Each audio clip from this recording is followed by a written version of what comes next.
샬롬. 네.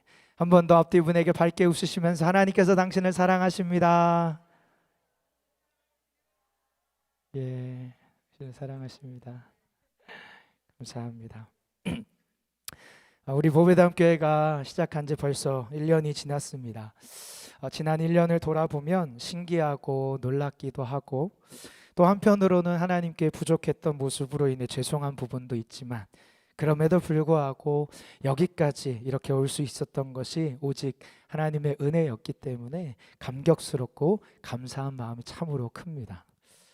그러다 문득 제가 창립 감사 예배 때 저희가 찍었던 영상 그 자료를 오래간만에 이렇게 보게 됐어요. 그 영상을 시작하면 우리 하은이가 너무 귀엽고 사랑스러운 목소리로 우리 보배담 교회는요 이렇게 하면서 시작을 했죠. 그래서 우리 성도님들이 생각하는 보배담 교회를 다양하게 표현해 주셨습니다. 여러분 그때 뭐라고 표현하시는지 기억하십니까? 네, 여러분이 한 표현은 기억나세요? 네, 우리 아이들이 제일 먼저 얘기합니다. 보배담 교회는 예배하는 교회, 노는 교회, 하나님 말씀을 잘 들을 수 있는 곳, 하나님과 함께하는 곳, 놀이공원이에요. 이렇게 표현을 우리 아이들이 했습니다.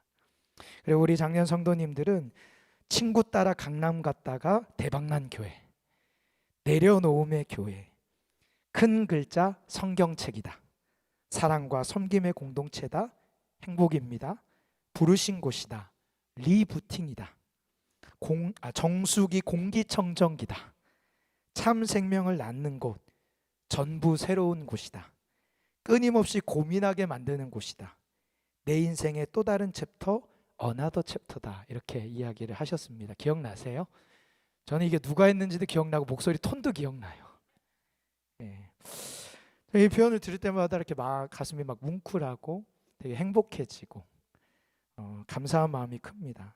그러면서 하나님 이 첫 마음의 이 고백들이 잊혀지지 않게 하시고 사그라들지 않게 하시고 정말 이런 고백의 교회로 우리가 건강하게 나아가게 해주세요. 이렇게 계속 기도하게 됩니다. 그런데 지난주에 1주년 감사 예배가 끝나고 제가 깜짝 선물을 받았어요.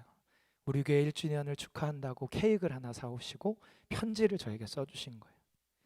편지를 읽는데요, 너무 감동이더라고요. 잠깐 제가 그 편지의 내용의 한 부분을 발췌해서 여러분들께 나눠드리고자 합니다. 빛과 사랑 보배담교회 창립 1주년 축하. 주님께서는 목사님 가족 모두 주를 사랑하심을 주께서 아실 것입니다. 그리고 제 소원은 너희는 빛나는 별이 되고 웃고 떠들고 춤추고 노래하고 즐기며 한바탕 노래하고 노는 교회가 되게 해주십시오. 아마도 첫 번째 대상은 우리의 자녀들이 이 교회 공동체에서 행복한 추억, 기쁜 추억, 날마다 웃음이 끊이지 않는 그런 교회 되게 해달라고. 그리고 더 나아가서는 모든 성도들이 너무 행복해서 한바탕 웃을 수 있는 그런 교회, 기쁨이 끊이지 않는 교회, 그게 제 소원이고 보배담 교회가 그렇게 되게 해달라는 그런 고백입니다. 제가 이 고백을, 이 편지를 읽으면서 너무 감동이 되면서 그러면서 깨닫는 거야. 교회가 뭘까?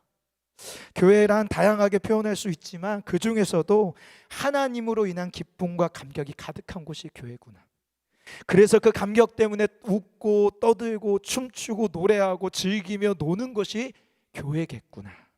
그런 깨달음이 오는 동시에 하나님, 우리 보배담 교회가 정말 이런 교회 되게 하여 주세요. 인생의 힘들고 어려운 삶의 수많은 감정의 파편을 안고 살다가 이곳에 문을 열고 들어오는 순간 나를 용납하시고 반겨주시고 안아주시는 하나님 아버지의 품의 사랑을 경험함으로 말미암아 그 인생의 수많은 무거운 짐이 한순간에 녹아지고 그 눈물이 닦아지고 위로받아서 기쁨으로 변화돼서 한바탕 웃을 수 있는, 그래서 누군가의 표정이 안 좋으면 수많은 말이 아니라 그냥 묵묵히 가서 옆에 가서 어깨 한번 툭 쳐주고 등 두드려주고 안아줌으로, 말이 아니라 감정으로 서로 교통하고 교제하여서 웃음이 회복되고 즐거움이 회복되는 그런 교회, 그런 교회가 우리 보배담 교회 되게 하여 주옵소서 기도하게 됩니다. 사랑하는 성도님, 함께 기도해 주십시오. 우리 보배담 교회가 1년이 지나 2년이 지나 3년이 지나 주님의 부르심은 다하는 그때까지 끝까지 완주하여서 이 교회에 하나님이 허락하신 영혼 한 명 한 명들이 놀랍게 회복되고 기쁨을 회복하고 찬송을 회복해야 되는 역사가 일어나기를 함께 기도해 주시길 부탁드립니다. 오늘 우리가 읽은 이 시편에도 하나님 앞에 이런 기쁨과 감격에 충만하여서 반응하는 한 명의 주인공이 등장합니다. 그는 바로 다윗입니다. 다윗이 오늘 이 시편의 노래를 지어 부르면서 이렇게 시작합니다. 우리 1절을 같이 읽겠습니다. 1절입니다. 시작. 사람이 내게 말하기를 여호와의 집에 올라가자 할 때에 내가 뭐 했다고요? 기뻐하였도다. 여러분, 질문 하나 드리겠습니다. 요즘 여러분은 무슨 말을 들을 때 기쁘십니까? 어떤 말 들으면 가장 기쁘십니까? 맛있는 거 먹자 그럼 기뻐하십니까? 통장에 돈 들어갔다 하면 기쁘십니까? 이거 다 기쁜 거죠. 우리의 자녀들은 제가 명확하게 압니다. 제일 좋아하는 소리 뭔지 압니다. 이 말만 들으면 너무 행복한 거. 놀자. 노는 게 제일 좋아. 오늘 교회에서 늦게 갈 테니까 놀아, 시컷 놀아. 너무 행복한 거죠. 우리 아이들이 놀자 하면 너무 행복해서 기뻐 뛰며 춤을 추는 그 반응이 사실 오늘 다윗의 반응인 거예요. 다윗이 지금 그렇게 기뻐하며 뛰며 춤추며 행복하며 환호성을 지릅니다. 그런데 그가 어떤 말을 들었을 때 그렇게 기뻐하고 춤추며 반응할까요? 오늘 말씀해 보니까 여호와의 집에 올라가자. 여호와의 집에 올라가자. 이 말을 듣는 순간 다윗은 온통 기쁨의 감격과 충만한 거죠. 그리고 여호와의 집에 도착하여 그곳에 발을 들여놓는 것만으로도, 그거를 상상하는 것만으로도 너무 행복한 겁니다. 그래서 2절에 이렇게 노래하는 거예요. 2절 같이 읽겠습니다. 시작. 예루살렘아 우리 발이 내 성문 안에 섰도다 섰도다. 여호와의 집인 예루살렘 성전에 그곳에 발을 들여놓는 순간 다윗은 분명 말할 수 없는 감격에 빠졌던 그런 경험이 있을 겁니다. 그런 경험이 있어요. 제가 이것을 묵상하다 보니까 제 인생에 이런 경험이 있었는데 언제요? 군대 입대해서 훈련소에서 첫 번째 예배 갈 때. 훈련소에서 군대에 가서 첫 주를 예배를 못 지키고 교회를 못 가고 한 주를 보낸 다음에 예배당에 가는데 예배당에 바로 안 들여다보고 문 앞에서 일렬로 줄을 세워서 한 10분인가 20분을 기다리게 하더라고요. 근데 거기 서서부터 제가 눈물이 흐르더라고요. 교회당 들어가지도 않고 교회당 문만 보고 거기 들어갈 거 바라보는데도 주체할 수 없는 눈물이더라고요. 아, 나 이제 교회 갈 수 있구나. 예배할 수 있구나. 하나님 안에 갈 수 있구나. 그래서 그 10분 동안 기다리면서 펑펑 울었던 기억이 납니다. 다윗도 그런 경험이 있지 않았을까 싶어요. 그 문 앞에 발을 들여놓는 순간 하나님에 대한 감격이 그를 압도해서 주체할 수 없는 기쁨과 그 감격으로 인해서 너무 행복해서 흘리는 눈물, 그게 다윗의 기억에 있었던 거예요. 그래서 이야기하는 거, 예루살렘아 우리 발이 내 성문 안에 섰도다. 나 빨리 그곳에 가서 발을 밟고 싶어. 여호와의 집에 올라가자는 말을 들을 때 가장 기쁘다는 말을 다른 말로 바꾸면 이런 말이에요. 나는 예배하러 가자는 말을 들을 때 가장 기뻐. 예배하러 가자는 말을 들을 때 가장 행복해. 다윗은요, 지금 자신에게 있어서 예배가 가장 기쁘다고 말하는 겁니다. 그렇다면 왜 다윗은 예배가 가장 기쁠까? 도대체 예배가 무엇이기에 그냥 기쁜 것도 아니라 가장 그에게는 기쁜 것이 되었을까요? 오늘 말씀을 자세히 보면 여호와의 집에 올라가는 것이라고 표현하는데, 이스라엘 백성들에게 여호와의 집에 올라간다는 말의 의미는요, 하나님을 만나러 간다는 말이에요. 하나님을 만나러 간다. 성도 여러분, 예배가 뭡니까? 예배는 순서에 맞추어서 진행하는 순서가 아닙니다. 예배는요, 좋은 노래를 감상하거나 좋은 교훈과 인생의 지혜를 듣는 쇼나 강연이 아니에요. 예배는 내 마음과 잘 맞는 사람들끼리 만나서 즐겁게 노는 시간 아닙니다. 예배는요, 만남의 자리예요. 누구를 만난다고요? 하나님을 만나. 살아계신 하나님을 만나고 하나님의 강력한 임재를 경험하는 곳이 바로 예배인 줄 믿습니다. 그렇다면 한 가지 더 여러분에게 질문 드리겠습니다. 만남이 기다려지는 사이는 어떤 사이입니까? 당연하죠. 사랑하는 사이입니다. 사랑하는 사이, 연인 사이, 그 사이가 만남을 기다리는 사이예요. 그리스도인이라고 이라는 말은 예수 그리스도를 믿는 사람이라는 뜻이기도 하지만 저는 이 말을 바꾸고 싶어요. 그리스도인이란 예수 그리스도를 믿는 사람이 아니라 예수 그리스도를 사랑하는 사람이다. 여러분, 주님을 사랑하십니까? 그게 그리스도인이에요. 그게 그리스도인입니다. 사랑하는 사람들의 특징이 있지요. 보고 싶습니다. 그리워합니다. 함께 있으면 즐겁고 헤어지기 싫고 그래서 늘 함께 있고 싶은 것, 그게 사랑하는 사람이죠.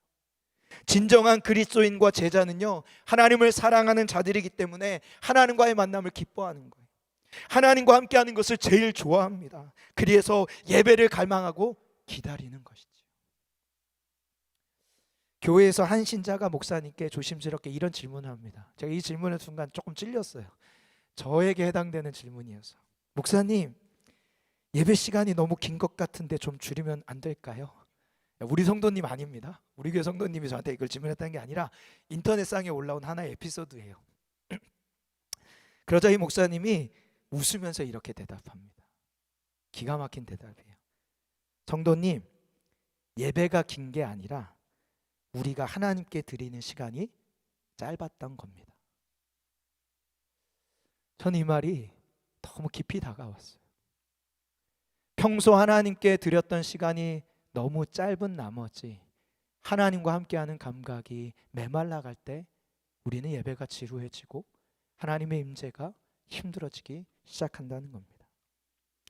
언제부턴가 한국교회 안에 예배라는 단어를 많이 쓰기 시작했습니다. 예배가 중요하니까. 뭐만 하면 예배. 1년의 표어가 다 예배가 들어가고요. 그리고 교회의 중요한 표어나 목표에 다 예배가 들어갔습니다. 그런데요, 문제가 생겼습니다. 너무 이렇게 많이 하다 보니까 예배에 홍수가 생겼어요. 홍수의 특징 잘 아시죠? 물은 많은데 정작 마실 물이 없어요. 예배 홍수라는 말은 예배가 너무 많은데 진짜 예배다운 예배가 없는 겁니다. 진정한 예배, 하나님을 만나고 깊이 경험하는 예배, 하나님의 임재가 가득한 예배, 그런 예배가 오히려 더 줄어들었다는 거예요. 왜 그럴까? 교회가 문제가 있어서 그럴까요? 예, 교회가 문제에 있어서 그런 문제도 있습니다. 저 부정하지 않습니다. 하지만 그것만이 전부는 아니라는 겁니다. 정작 문제는 예배를 드리는 사람, 예배하러 나오는 그 한 사람 각자 그 한 사람의 태도가, 예배를 드리는 태도가, 하나님 앞에 반응하는 태도가 바뀌었기 때문이라고 저는 생각합니다. 예배가 너무 많아서, 너무 익숙해져서 예배를 갈망하지 않습니다. 그래서 목회자인 제가 우리 성도들을 위해서 가장 많이 기도하는 것 중에 하나가 하나님을 향한 갈망함이 마르지 않게 하여 주옵소서. 수련회를 준비하고 예배를 중보하면서 가장 기도하는 것은 하나님, 우리 안에 하나님 향한 갈망함이 줄어들지 않게 하여 주옵소서. 여러분, 우리 첫 예배를 떠올려 보십시오. 가장 첫 번째 예배 때 장소는요, 감사하게도 우리 변현걸 집사님 장소를 제공해 주셨지만 사실 좁고 회의실이기 때문에 십자가 하나 없이, 스피커다운 스피커 하나 없이, 다행히 제가 목소리가 커서 다카바를 하지만 아무것도 없이 그냥 호화발판, 진짜 광야 같은 곳에서 예배했죠. 그런데요, 여러분의 표정이 다 행복했던 거 아십니까? 예배 시작하지 않았는데 와서 기도하는데 다 우시더라고요. 진짜로요. 뭘까요? 갈망함 하나, 하나님에 대한 목마름 하나 돼요. 하나님이 없으면 안 된다는 그 하나. 근데 그 마음이 시간이 지나고 조금씩 갖춰지면서 내 마음에 그것이 아닌 다른 것들이 더 많이 들어오므로 하나님 향한 마음을 잃어버리는 거죠. 오늘 시편을 노래하는 다윗이 그의 인생 가운데 하나님을 만나는 예배에 대한 감각으로 기쁨을 주체하지 못했던 장면이 하나 있습니다. 하나님의 임재의 상징이었던 언약궤를 그의 성으로 모셔올 때, 과거 이스라엘 백성들의 실수로 언약궤를 블레셋에 뺏겼지만 놀랍게도 하나님 자신이 직접 누구도 요청하지 않는데 이스라엘로 돌아오셨어요. 너무나도 놀랍죠. 이스라엘 백성들이 가서 언약궤를 가져오지 않았는데 하나님이 이스라엘을 너무 사랑한 거지, 난 너희에게 돌아갈 거야 해서 스스로 발걸음을 떼서 이스라엘로 돌아오셨어요. 그런데 놀라운 것은 아무도 그 언약궤를 찾지 않아요. 돌아왔는데 그 언약궤를 아무도 찾지 않았대요. 아무도 찾지 않았어요. 그러다 다윗이 그걸 깨달았습니다. 그리고 그 언약궤를 다시금 들어오는 거죠. 한 번의 실수가 있었지만 두 번의 말씀을 깨닫고 다시금 하나님의 말씀 앞에 반응하여서 하나님을 존중하는 마음으로 언약궤를 가지고 들어옵니다. 그때의 장면, 우리 같이 말씀을 세 번역으로 한번 읽겠습니다. 사무엘하 6장 13절에서 15절 시작. 다윗은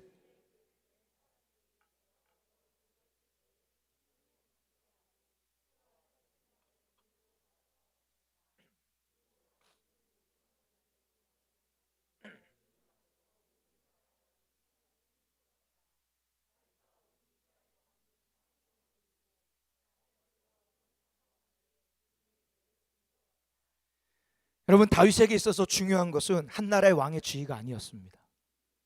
통치자, 부와 권세, 능력도 아니었습니다. 사람들이 자신을 사울과 비교해서 불러줬던 노래, 사울은 천천히요 다윗은 만만히로다, 그런 노래도 아니었어요. 그에게 있어서 가장 중요한 한 가지, 오직 한 가지는 하나님 그분, 나는 그분이면 돼. 그래서 그분 임재하실 때 그분을 향해서 예배하는데 기뻐 뛰며 춤을 춰서 그의 속옷이 보일 정도로 그렇게 기뻐 뛰며 예배하고 있는 거죠. 그래서 지금까지 다윗의 별명 중에 하나가 뭐예요? 춤추는 예배자 다윗인 겁니다. 이런 다윗의 마음을 묵상하면서 떠오르는 옛 찬양이 있어요. 오래된 찬양입니다. 집사님 반주 한번 해주시겠어요? 가사를 한번 띄워주겠습니까? 옛 찬양인데 여러분 아실지 모르겠어요. 주께와 엎드려 경배드립니다. 주 계신 곳에 기쁨 가득, 무엇과도 누구와도 바꿀 수가 없어요. 예배드림이 기쁨 됩니다. 우리 찬양하시는 분, 우리 주님 앞에 같이 한번 올려드리면 좋겠습니다. 주께와 엎드려 경배드립니다. 주께와 엎드려 경배드립니다. 주 계신 곳엔 기쁨 가득, 무엇과도 누구와도 바꿀 수 없는 예배드림이, 우리 한 번 더 고백하십시다. 우리 주님께만 눈을 감고 주께와 엎드려 경배드립니다.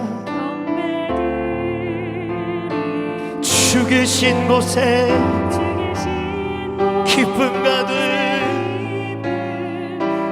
주님 그렇습니다. 무엇과도 누구와도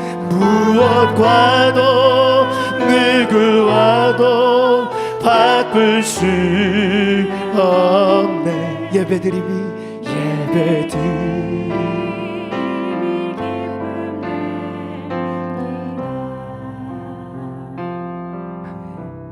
사랑하는 성도 여러분, 여러분에게 예배가 기쁨의 자리로 회복되길 간절히 소망합니다. 예배 가운데 임재하신 하나님 앞에 여러분 적극적으로 갈망함으로 나아가시길 바랍니다. 세상의 다른 어떤 것보다 하나님의 임재를 갈망하시고 하나님 안에 거하는 것을 가장 소중한 것으로 여기며 살아가는 저와 여러분 되길 주님의 이름으로 축복합니다. 다윗은 자신이 하나님을 너무나 사랑해서 예배가 가장 기쁘다고 말한 후 이어서 예배가 기쁨이 되는 이유를 몇 가지 더 노래합니다. 그 중에 가장 첫 번째는 뭐냐? 하나님께서 예배를 통해 우리의 삶의 틀, 영혼의 틀을 세워주신다는 거예요. 다시 한번요, 우리 영혼의 삶의 틀, 영혼의 틀을 세워주신다는 겁니다. 오늘 본문 3절을 같이 읽겠습니다. 3절 시작. 예루살렘아 너는 잘 짜여진 성읍과 같이 건설되었도다. 예루살렘은 이스라엘 백성들이 하나님을 예배하는 장소였습니다. 한마디로 예배를 상징하는 것이죠. 그리고 잘 짜여진 성읍이라는 것은 모든 것이 제자리에 있고 빠진 것이 없으며 균형이 잘 맞아서 완전한 구조물이라는 뜻이에요. 여러분이 가장 이해하기 좋은 것은 한 번쯤 해봤을 게임 중에 테트리스라는 게임 기억나십니까? 테트리스를 잘 쌓아야지 줄이 쌓아지잖아요. 그런데 잘못 쌓으면 삐그덕거리고 게임이 끝나죠. 가장 완전하게 틈이 하나도 없이 줄이 사라지는 그 상태, 딱 그 상태를 지금 노래하는 거예요. 예루살렘이 그런 곳이라는 겁니다. 쉽게 말해서 흔들림이 전혀 없이 가장 완전하고 온전한 상태, 이 상태가 예루살렘이다라고 노래하는 거예요. 다윗이 이렇게 노래하는 이유는 예배할 때 하나님이 우리의 인생을 그렇게 만져가신다는 겁니다. 우리가 하나님을 온전히 예배하면요, 하나님께서는 그 예배를 통해 우리의 인생 가운데 완전한 틀을 부어주세요. 삶의 위치를 분별하고 염려가 찾아와도 요동치 않고 평안하고 나에게 주어진 길을 하나님 앞에 바르게 잘 갈 수 있는 삶의 안전한 틀을 하나님이 제공해 주신다는 거예요.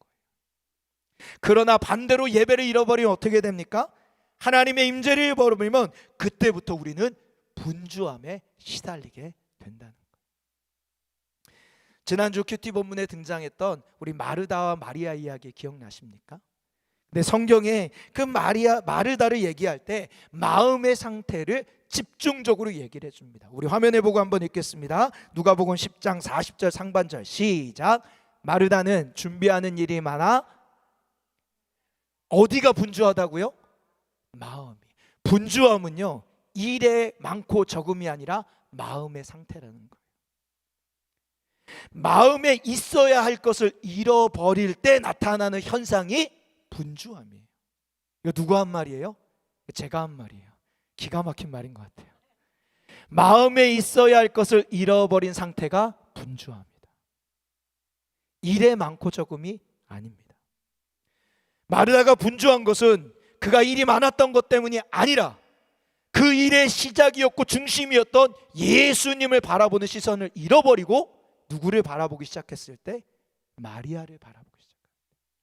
비교하기 시작할 때, 계산하기 시작했을 때, 주님을 향한 시선을 잃어버렸을 때 그는 분주해진 거죠. 예배가 무너지면 우리는 분주함에 시달립니다.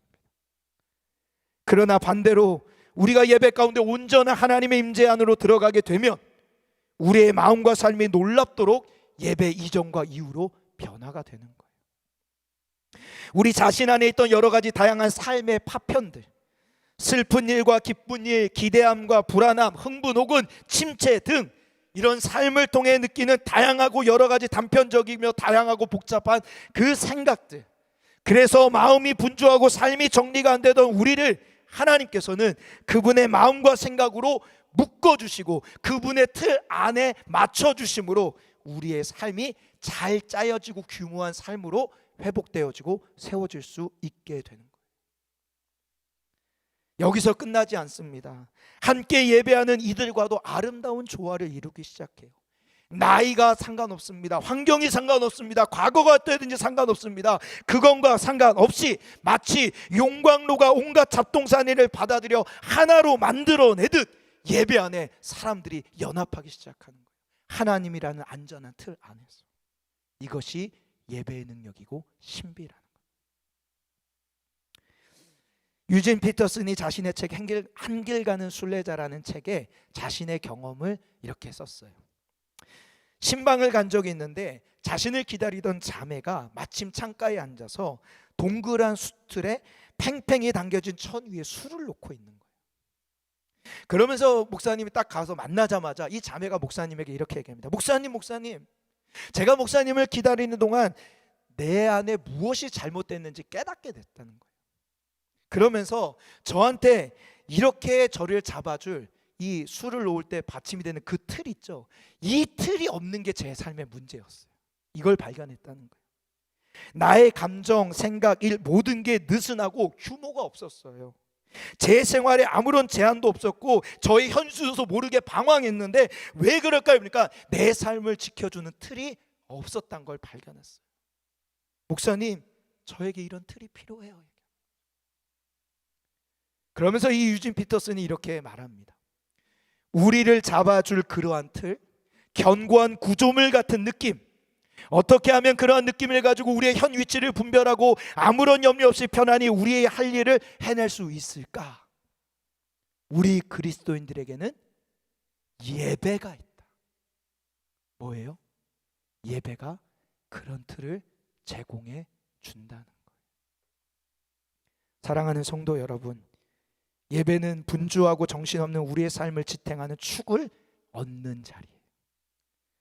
살면서 우리를 힘들게 하는 수많은 감정, 요동치게 만드는 이런 세상 속에서 우리를 끊임없이 요동치게 하고 불안하게 만드는 사단과 유혹과 거짓된 메시지 속에서 가장 안전하고 짬새 있게 만드는 힘을 얻는 자리가 예배의 자리라는 거예요. 여러분, 이 예배의 자리를 사모하고 이 예배 가운데 온 힘을 다합해 주님 앞에 나아가는 여러분이 되길 간절히 소망합니다. 두 번째로 하나님께서 예배를 통해 우리에게 주시는 것은 하나님의 뜻을 알려주시고 집중케 한다는 겁니다. 우리 5절 같이 한번 읽겠습니다. 5절입니다. 시작. 거기에 심판의 보좌를 두셨으니 곧 다윗의 집에 보좌로다. 하나님은요, 예배 가운데 임재하시면서 뭘 주시냐? 거기에 심판의 보좌, 다윗의 보좌를 두신대요. 운동을 좋아하시는 분들은 아시겠지만 운동을 하다 보면 이게 아웃인지 세이브인지 헷갈릴 때가 있어요. 어제로 프로야구가 개막했거든요. 저는 하나 팬입니다. 하나가 5년 만에 개막전을 승리해서 얼마나 행복한지 몰라요. 아슬아슬한 차이가 있어요. 이게 내야 안타냐 아웃이냐 아주 애매한 그 순간, 요즘은 비디오 판독이라는 거 하거든요. 근데 그 비디오 판독을 누가 하냐? 심판이 합니다. 그래서 심판이 비디오 판독을 끝나고 나올 때 모든 관중과 선수와 감독들이 누구를 쳐다봐요? 심판의 사인을 보는 거죠. 심판이 딱 이러면 아웃이에요. 심판이 이러면 세이브인 거죠. 기준이 어디예요? 심판이에요. 여러분, 지금 예배의 자리가 그런 자리라는 겁니다. 나의 삶의 문제를 바로잡고 내 문제를 해결하시는 그 하나님의 방법, 하나님의 말씀, 하나님의 지혜, 하나님의 뜻, 이 길이 옳은 것인지 저 길이 옳은 것이 하나님이 인정하시는 길인지 아닌지를 명확하게 분별하고 사인을 듣는 자리가 어디다? 예배의 자리다. 사무엘상 30장을 보면 다윗의 인생 가운데 참 힘들고 어려운 순간이 나옵니다. 그가 잠시 사울을 피해 블레셋 땅 시글랏에서 지낼 때 잠시 성을 비운 순간 아말렉이 쳐들어와서 모든 것을 약탈해 갑니다. 심지어 젊거나 늙거나 하는 모든 여인들을 한 명도 남김없이 다 사로잡아 끌고 갔다는 거예요. 성경은 이때를 표현하는데 어떻게 표현하냐? 울 기력이 없도록 소리 높여 울었다, 이렇게 얘기해요. 얼마나 울었으면 울 기력이 없을 정도로 처참한 상황 아닙니까? 그런데 더 문제는요, 거기서 더 나아가서 이게 누구 잘못이다? 다윗 잘못이다. 그래서 사람들이 돌을 들어 다윗을 쳐서 죽이려고 합니다.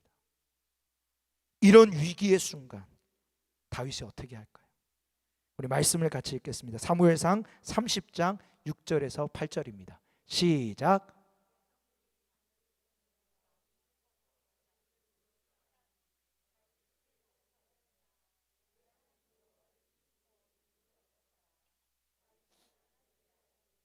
아비아달에게 이르되 원하건대 에봇을 내게로 가져오라.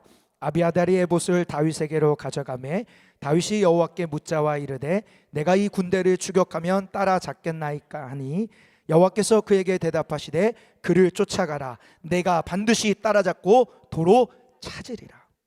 다윗이 이런 급박한 상황에서 뭐라고 있습니까? 에봇을 가져왔다라는 말은 하나님 앞에 예배했다는 거예요. 제사장이 하나님 앞에 예배할 때 쓰던 이 에봇을 가져와서 그 급박한 상황인데도 다윗은 뭘 했다? 하나님을 예배했다. 하나님이 예배하며 하나님 앞에 물은 겁니다. 그랬더니 하나님이 그에게 답을 주시는 거죠. 그래서 오히려 이 위기를 뛰어넘는 하나님의 놀라운 일하심을 경험하게 된 것입니다.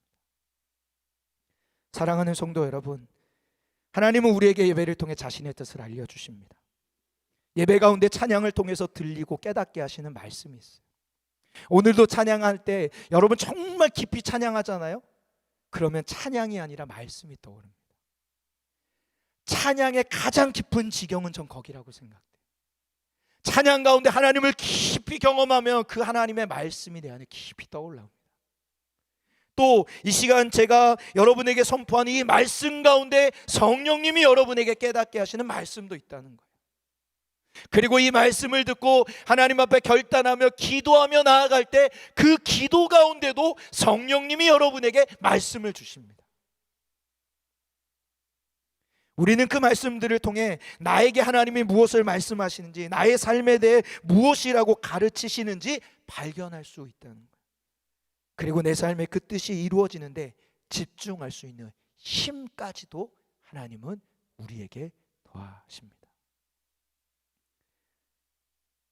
사랑하는 성도 여러분, 하나님의 뜻을 예배만큼 잘 발견할 수 있는 곳은 없습니다. 우리가 하나님의 사람으로 변화되고 만들어지는 자리도 예배의 자리밖에 없음을 믿으시길 바랍니다. 이 예배의 자리를 통해 여러분이 이 은혜를 누려가게 되길 간절히 소망합니다. 마지막으로 다윗이 노래하는 것은 예배를 통해 우리의 삶의 전 영역에 하나님의 영향력을 행사하시고 평안을 이루어 주신다 노래합니다. 오늘 본문의 6절부터 8절 같이 읽겠습니다. 6절에서 8절 시작. 예루살렘을 위하여 평안을 구하라. 예루살렘을 사랑하는 자는 형통하리로다. 내 성 안에는 평안이 있고 내 궁중에는 형통함이 있을지어다. 내가 내 형제와 친구를 위하여 이제 말하리니 내 가운데에 평안이. 아멘. 다윗은 지금 마지막에 시편을 노래하면서 예루살렘을 위해 평안을 구합니다. 근데 여러분 재미있는 것은 예루살렘이라는 그 이름의 뜻을 아십니까? 예루살렘이라는 이름의 뜻은요, 평안의 기초, 평안의 도시예요. 평안의 도시를 향해서 평안을 구하는 겁니다. 참 아이러니하면서도 웃긴 표현이죠. 그런데 여러분, 예루살렘이 왜 평화의 도시, 평안의 기초가 될까요? 그 성이 대단해서? 아니에요. 그 성 안에 누가 계시니까? 하나님이 계십니다. 평화의 왕이신 하나님이 임재하시는 곳이기 때문에 예루살렘이 평화의 도시고 기초가 되는 거예요. 그렇기 때문에 이 기도는 굉장히 중요한 진리를 아는 기도예요. 하나님의 임재가 끊이지 않아 하나님이 주시는 평안을 누리는 게 멈추지 않게 하여 주옵소서. 다윗은 여기서 멈추지 않습니다. 그 평안이 예루살렘 안에만이 아니라 자신의 삶의 영역까지도 확대되기를 기도하고 있어요. 내가 머무는 성, 궁중, 심지어 가족들, 모든 관계까지도 하나님이 임하셔서 평안을 더하여 주시옵소서, 그렇게 기도하고 있다는 거예요. 다윗이 사용하는 형통이라는 말은요, 여유를 뜻합니다. 뭘 뜻한다고요? 여유. 여러분, 사람들이 언제 여유를 느끼는지 아세요? 일반적인 사람들은요, 보험이나 거액의 예금, 통장 잔고가 있을 때 여유를 느껴요. 네. 내 통장에 잔고가 많아지면 사람들이 여유를 느낍니다. 네. 창고에 가득한 곡식을 쌓아두면 여유를 느낍니다. 그러나 진정한 여유는 그런 것들로부터 오는 것이 아니라고 다윗이 얘기하는 거예요. 진짜 여유는 언제 오냐?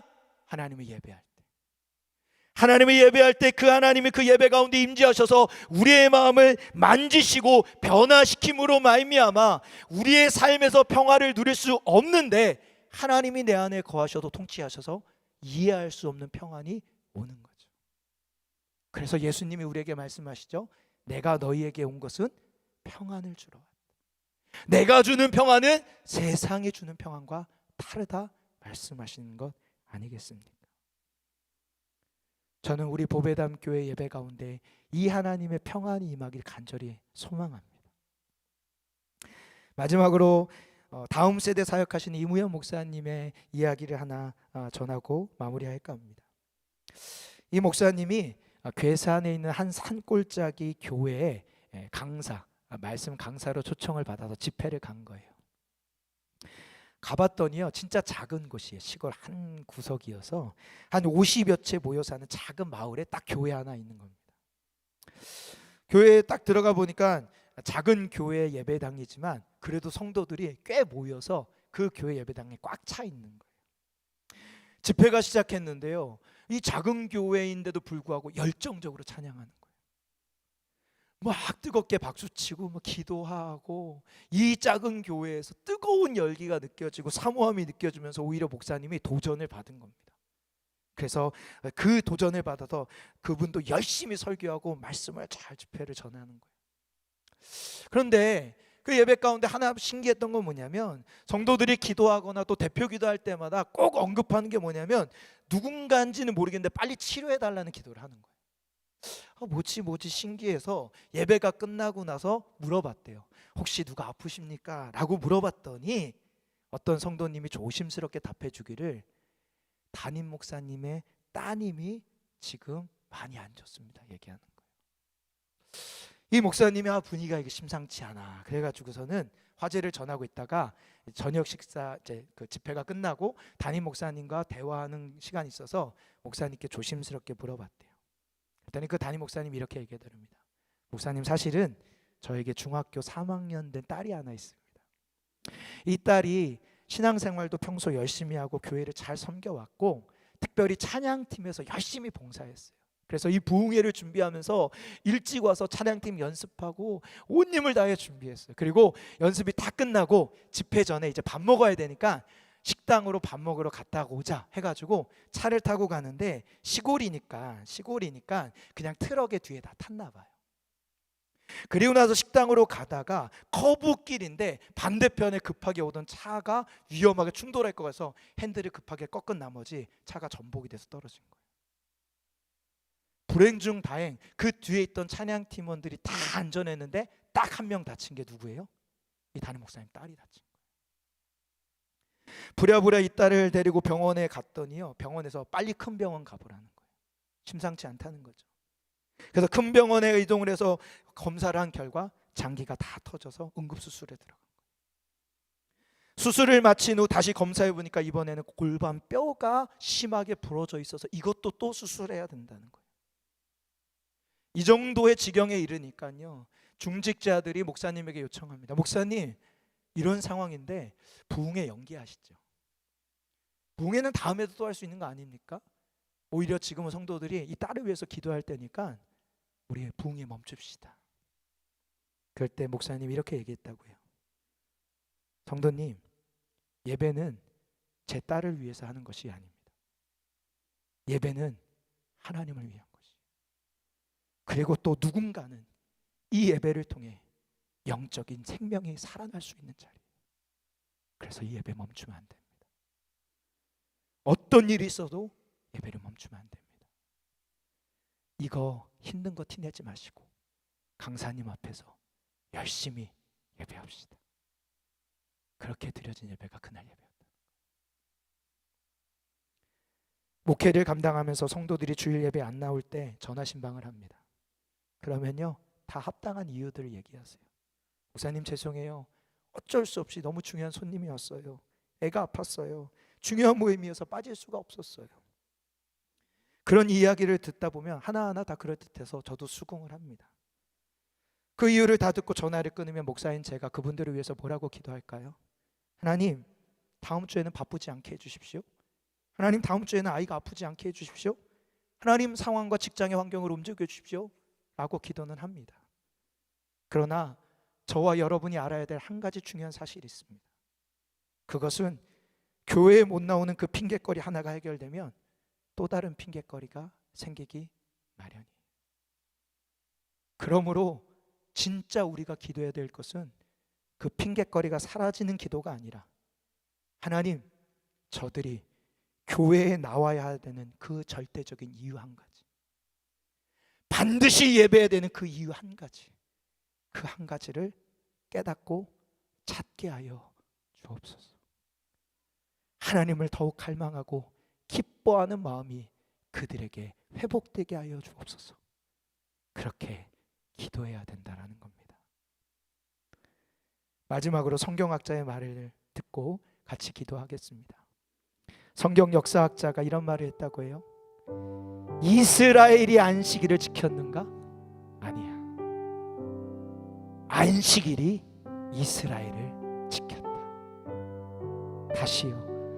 이스라엘이 안식일을 지켰는가? 아니요. 아니요. 안식일이, 예배가 성도를 지킵니다. 하나님이 성도들을 지킵니다. 여러분, 이 사실을 믿고 예배하며 나아가는 자가 되길 축복합니다. 이 시간 우리 같이 기도할 때, 이 시간 주여 한번 부르짖고 기도할 때, 하나님 우리에게 그 예배할 이유를 깨닫게 하여 주옵소서. 다윗처럼 예배를 기쁨으로 여기게 하여 주옵소서. 또한 하나님 우리 패밀리 지체들 가운데 하나님의 예배를 기쁨으로 회복하게 하여 주옵소서. 하나님 예배에 나오지만 하나님을 전혀 갈망하지 않고 삶의 무게 가운데 짓눌러 있는 우리 영혼들이 회복되게 하여 주옵시고, 이 예배에 나오지 못하는 영혼, 예배가 끊어진 영혼들이 주 앞에 돌아오는 생명의 역사가 일어나게 하여 주옵소서. 주여 한번 부르짖고 기도하며 나아가겠습니다. 주여 하나님, 주님, 하나님 이스라엘 백성들을 지키는 것, 하나님 그들의 안식일을 지킨 것이 아니라 예배가 그들을 지켰고 하나님이 그들을 지키셨습니다. 하나님 우리 성도들 안에 이 놀라운 예배의 감격이 회복되게 하여 주옵소서. 하나님 마음이 닫혀있는 영혼, 마음이 상한 영혼, 마음이 너무 상하였습니다. 상한 나머지 문을 굳건히 닫혀있는 영혼, 하나님 그들의 마음의 문을 주님이 나가셔서 열어주시옵소서. 오 이제 하나님이여 임하셔서 성령 하나님이여 붙들으셔서 하나님만을 바라보며 붙들며 나아가게 하여 주시옵시고, 성령의 역사와 임재가 일어나게 하여 주시옵시며, 하나님의 일하심이 임함으로 말미암아 하나님을 구하며 하나님을 바라보며 붙들며 주님의 임재가 일어나는 우리 성도들이 될 수 있도록 주여 역사하시옵소서. 삶의 틀이 세워지게 하여 주옵소서. 삶의 아버지 우리를 요동치게 하는 수많은 일들 가운데 하나님 앞에 깨어서 하나님 앞에 요동하는 것이 아니라 가장 안전하게 하여 주옵시고, 우리 인생의 방향 가운데 주의 말씀을 듣고 깨달아 평안 가운데 그 길을 걸어가는 하나님 앞에 예배자들 될 수 있도록 주여 붙잡아 주시옵소서. 하나님 예배를 기뻐하는 마음이 우리 안에 회복되게 하여 주옵소서. 다윗이 하나님을 기뻐하였던 것처럼 우리 안에 예배의 기쁨이 회복되게 하여 주시옵시고, 하나님을 갈망하는 마음이 부어지게 하여 주옵소서. 하나님 우리 성도들 중에 일주일의 삶이 버겁고 힘들었던 이들이 있습니다. 그 마음이 너무 힘들어서 마음의 상함과 마라의 쓴물로 인하여서 마음이 굳게 닫히고 기쁨을 잃어버리고 삶의 비전과 소망을 잃어버리고 그저 주어진 현실에 짓눌려서 나홀로 무거운 짐을 지고 걸어가는 그런 성도들이 있습니다. 주님, 다윗에게 찾아가신 주님께서 오늘 이 자리 가운데 찾아오셔서 그 다치고 상한 마음을 주님이 어루만져 주시옵시고, 예루살렘에 부으셨던 그 평화의 놀라운 은혜가 회복되게 하여 주시옵소서. 기쁨이 회복되게 하여 주시옵시고, 감사가 회복되게 하여 주시옵시고, 하나님으로 인한 소망과 갈망함이 회복되어지는 은혜를 더하여 주시옵소서. 더 이상 마라의 순물 가운데 거하지 않게 하여 주시옵시고, 하나님 모든 삶의 영역 가운데 주님이 주시는 그 평화의 은혜가 부어지는 역사가 일어나게 하여 주시옵소서. 그렇게 은혜를 주시를 하나님을 찬양하며 우리 주 예수 그리스도의 이름으로 기도합니다. 아멘.